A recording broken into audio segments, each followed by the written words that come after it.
Bonjour à tous, dans cette vidéo je vais vous montrer comment faire des marqueurs avec l'application Vialytics. Vous pouvez du coup dans votre smartphone ouvrir l'application Vialytics et vous allez arriver sur cet écran qui est l'écran d'accueil de l'application. Si jamais vous arrivez à un écran précédent vous demandant des identifiants de connexion, ce sont les mêmes qui vous ont été fournis pour vous identifier à l'espace web Vialytics. Vous avez donc normalement le nom de votre collectivité et un mot de passe Vialytics qui vous a été fourni. Une fois cette étape franchie, vous arrivez donc sur la page d'accueil qui s'affiche ici et vous allez pouvoir donc créer des marqueurs urbains. Vous avez plusieurs options. Soit vous allez vraiment partir en patrouillage pour faire un certain nombre de marqueurs et dans ces cas-là, vous allez cliquer sur Nouveau diagnostic et vous allez cliquer sur le deuxième onglet qui correspond à Nouveau diagnostic. Le premier diagnostic routier étant fait pour faire une inspection de l'état de la voirie, c'est-à-dire que c'est une photographie automatique de l'application sur la voirie pour l'analyse. Et le troisième, service divers, pardon, étant aussi du patrouillage, mais lié vraiment aux conditions météo livrées à l'hiver et notamment par rapport à la neige. Un patrouillage standard avec du marquage urbain, vous allez cliquer sur Nouveau diagnostic. Vous allez ensuite remplir votre nom et votre prénom pour montrer, pour spécifier qui fait ce patrouillage et qui prend les marqueurs présents. Ok, en l'occurrence moi c'est déjà noté. Et vous allez pouvoir cliquer sur Continuer. Ensuite, vous allez fixer le téléphone au véhicule, si vous êtes en voiture ou sur votre vélo, peu importe. Et vous voyez qu'ici à l'image, vous avez donc la carte qui vous géolocalise. Sur la partie de droite, vous avez plusieurs onglets pour une vue sur la carte ou des options de son, etc. Je ne vais pas rentrer dans le détail. Et vous avez sur la partie de gauche en haut, vous voyez ce que vous voyez, ce que le smartphone va prendre en photo. Donc ce qu'on voit à l'objectif. OK?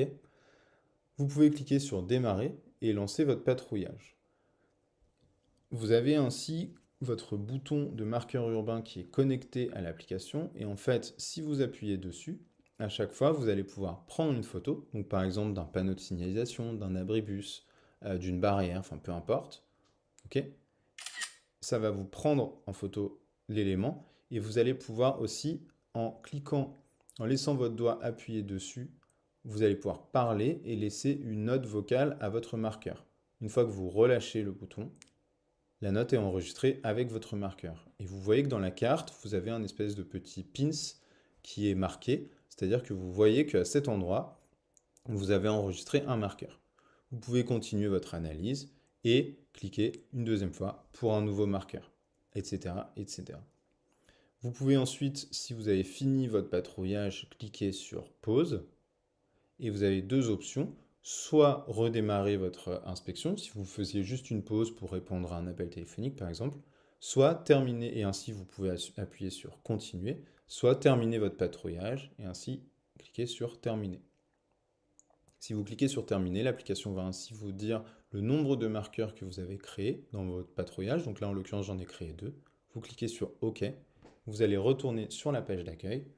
Et une fois que vous connecterez le smartphone et l'application au Wi-Fi, tous les marqueurs seront enregistrés sur nos serveurs et vous les retrouverez dans l'application web Vialytics également. Ok. Vous voyez tout en haut que vous avez marqué tout téléchargé connecté au Wi-Fi. Et si vous avez des marqueurs enregistrés, en fait, l'application vous spécifiera qu'ils sont en cours d'upload. Ces marqueurs, vous pouvez les retrouver dans l'onglet qui est presque tout en bas, marqué Tout marqueur. Ici, vous retrouvez la liste de tous les marqueurs que vous avez créés. Vous voyez par exemple que les deux que je viens de créer au cours de mon faux patrouillage se retrouvent ici. Vous pouvez cliquer dessus et vous avez plusieurs champs possibles que vous pouvez remplir. Le premier étant la priorité. Vous voyez, je précise aussi que vous voyez la photo et le moment et l'heure à laquelle vous l'avez prise. Et vous pouvez aussi donc cliquer sur le champ priorité, ce qui vous permet ainsi de spécifier la priorité du marqueur que vous avez pris en photo.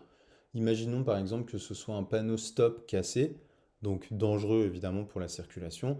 Vous pouvez considérer ainsi que c'est une priorité haute. Donc vous pouvez cliquer sur haute. Vous sauvegardez. Si je reprends mon exemple du panneau stop, vous pouvez cliquer ensuite sur catégorie et préciser la catégorie de votre marqueur. Donc là par exemple c'est signalisation. OK? Vous pouvez cliquer sur sauvegarder. Et vous avez ensuite une catégorie statut. Par défaut, il se mettra en ouvert quand vous le prenez en photo, mais vous pouvez changer ça. Ça peut être ouvert, en cours ou terminé. Si c'est en cours, ça veut dire que vous savez par exemple que ce panneau stop va être réparé cet après-midi. Et si c'est terminé, c'est parce que vous l'avez par exemple réparé sur le moment et que vous l'aviez quand même pris en photo pour le préciser. Et dans ce cas-là, vous mettez terminé. S'il est juste marqué, spécifié, vous pouvez laisser ouvert. À vous de choisir. OK ? Et vous retrouvez en dessous, si vous l'avez fait, votre note vocale et votre description, et sinon vous pouvez cliquer dessus et le changer. Donc vous pouvez par exemple ajouter une description, donc je vais mettre panneau stop cassé par exemple, hop, vous pouvez sauvegarder. Vous pouvez faire la même chose avec une note vocale. Vous voyez le responsable du contrôle, et ainsi, enfin, vous pouvez soit terminer, soit supprimer le marqueur. Si je clique sur terminer, donc tout ce que j'ai noté est enregistré, et vous pouvez voir la liste des autres marqueurs. Voilà, le second que j'avais créé. Pareil, vous pouvez remplir une priorité, etc., etc.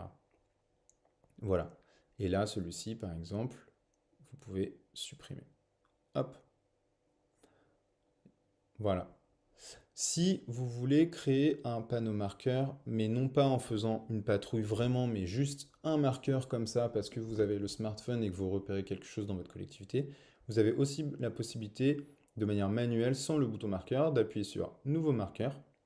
Vous allez ensuite arriver tout simplement sur l'objectif de votre téléphone pour pouvoir prendre une photo. Hop, vous pouvez prendre cette photo. Et là, vous allez pouvoir, en fait, pareil, directement catégoriser votre marqueur. Donc mettre la priorité, la catégorie, etc., etc. Et le sauvegarder. Et là, pareil, ce marqueur apparaîtra sur votre carte, dans votre application, sur votre espace web, et dans la liste des marqueurs si vous cliquez sur Tout marqueur. Voilà. Donc là, j'avais par exemple celui qui est en cours espace vert, qui a été ajouté à la liste. Voilà pour la partie patrouillage et marquage que vous pouvez utiliser avec l'application VIAlytics.